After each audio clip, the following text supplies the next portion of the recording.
Peekaboo. What are you doing? Are you sleeping? Oh. Oh, fish. Does he like me? Cute little sucker.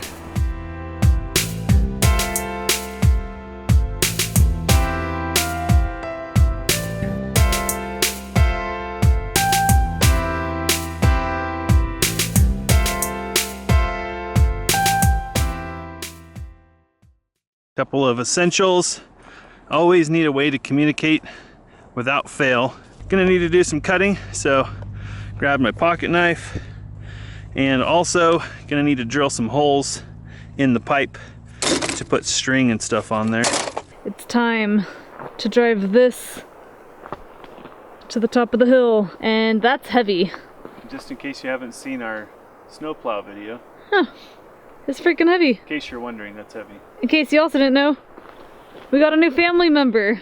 This thing's made of steel, so we could just let the hose flop on the side of it instead of like sketchily ratchet strapping it to half rotten plywood. With dental floss. Yeah. So I lost my towing heavy things uphill privileges, so Jesse's gonna tackle this one. You didn't lose them, you gave them up. And that leaves this girl to filling up the bottom of this trench with sand. It's vaguely familiar. The sand luge was very short-lived.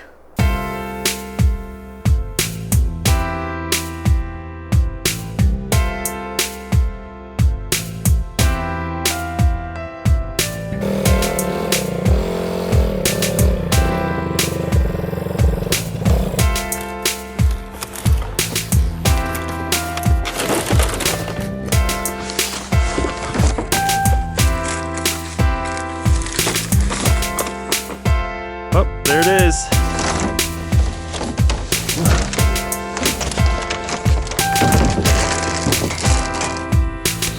To help us pull the 2-inch poly through the encasing, we're actually going to thread the 3/4 through, and we're going to attach a string to it on its way through. And then once the string is on the other end, we're going to attach a rope, and we'll pull the rope through.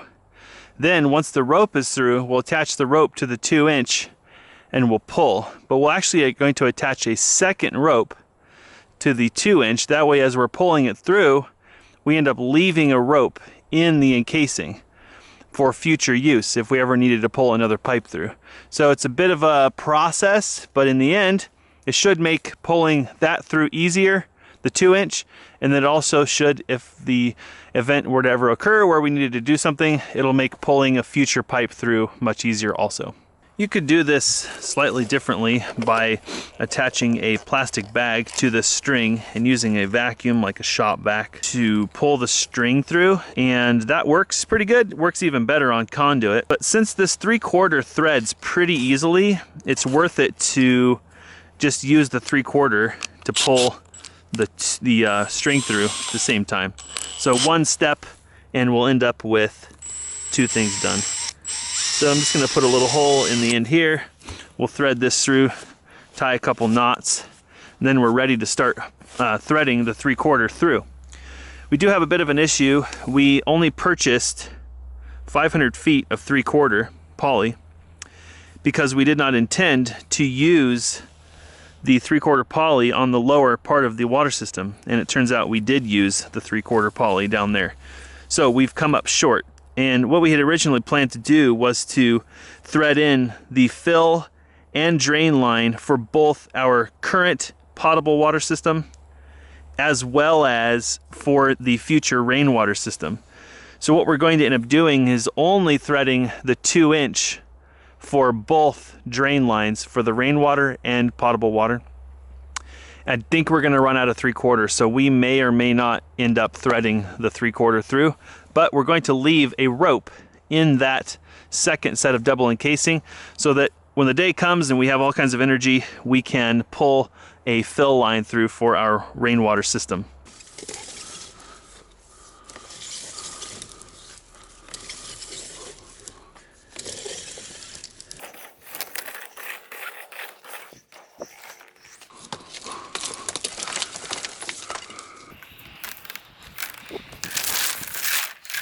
So I've got this 3/4 threaded past the 22.5 degree elbow. I felt that a little bit ago.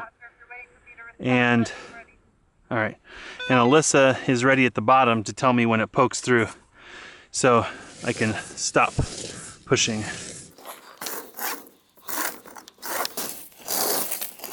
Gosh. Seriously, come on. I hear it. I hear it. Feels like I'm there. Huh, I see the string. Oh. Now you're there, keep going. Oh, we're out. We're out. Okay, the string is now attached to the rope and is ready to pull through.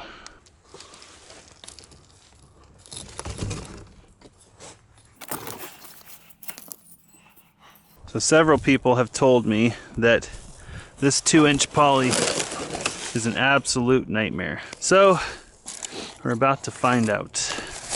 It's not super hot today, but we're also not working on it during the winter.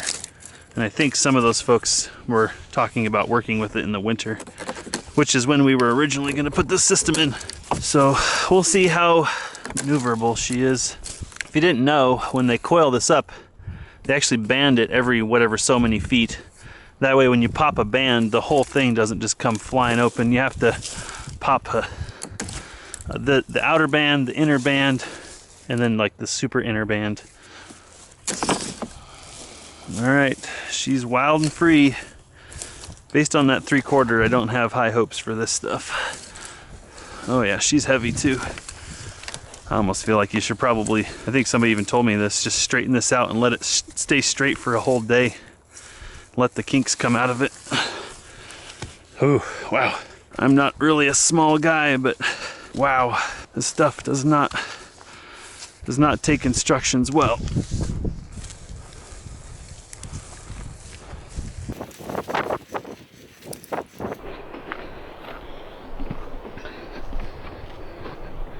Wow, this looks fun. What's the fun factor on this hose?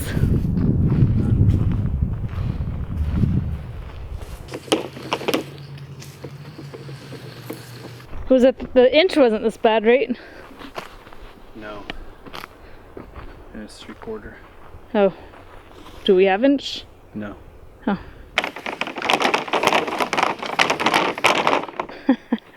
The best we can hope for today is to move this out of the road and hope our trench doesn't fall in overnight.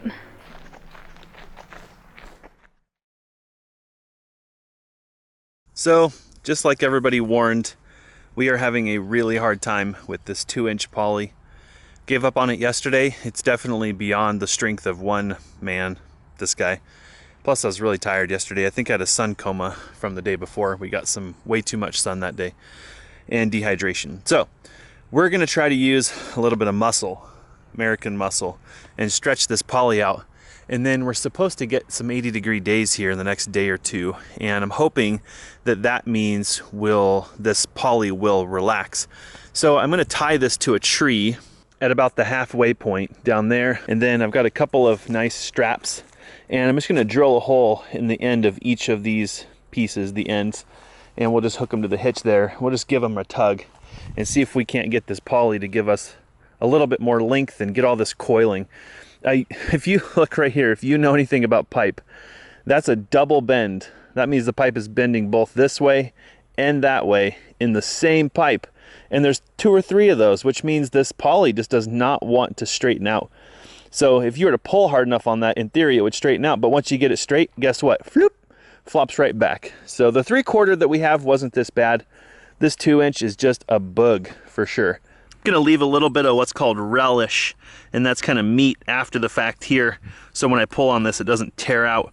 And I'm gonna use an 1.25" hole saw. I think that'll be a good bit for that. My Forstner bits are in storage, so I don't have those available. Otherwise I'd probably use those. Those would be better. They just remove all the material.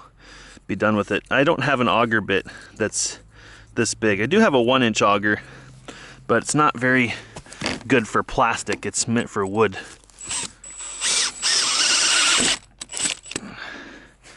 Can't beat a good set of Starrett hole saws. They are good quality. And this guy.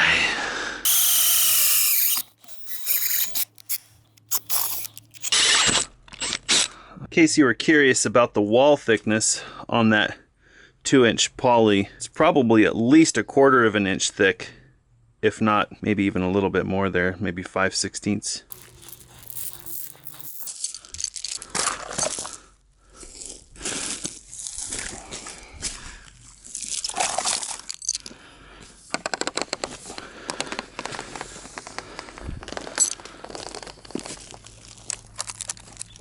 The reason I want to use 2 separate straps is I think as I stretch this out, it's going to want to some degree, uncoil.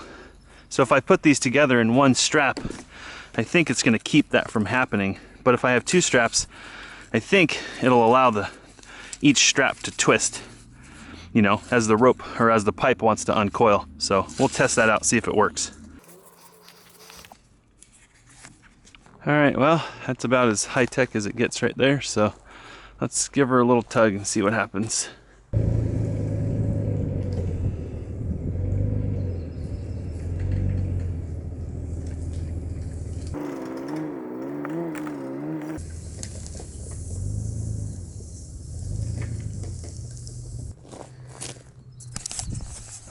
Well, that's kind of embarrassing.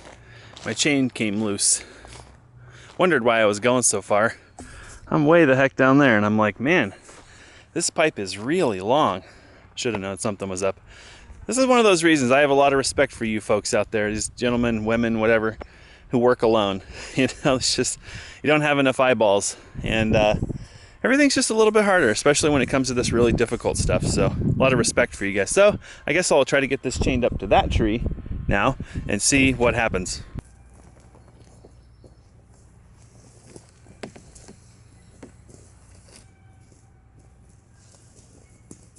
Well, that wasn't impossible, so let's see what happens.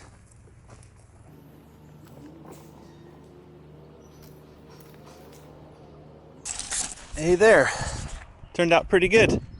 Oh, see, this is what I was afraid of. If I pull too hard, this happens because the strength of the pipe is not as strong as the force that I'm putting on it. So I guess the worst case scenario is that I don't have this centered on the pipe, which we wanted to cut it right down the middle because our pipe run, I think, is 230 feet and this is 500.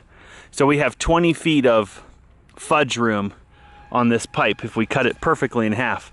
And I can tell you right now that it's not in half. So, but if you look, there's none of this coiled up crap fighting me. So the answer is use your truck or tractor, pull this stuff straight. Then, once the sun gets up a little higher, it's all going to be laying right in the sun. Let's see, I'm trying to keep track of, okay, so I think this one is the long one. Let's see if it's the long one on the other end. Here's hoping it's the short one. Darn, it's the long one. But, look at that, it's only long by maybe 4 feet. So, not bad. I would say this is definitely kind of has some risk associated with it, so don't be fooled. You're not gonna pull this straight like this. See how it's all wrapped around itself? Yeah, that. So what now? I think we're just gonna leave this sitting in the sun. We'll just leave the truck there. Really need the truck tomorrow to do some other projects, moving logs and stuff.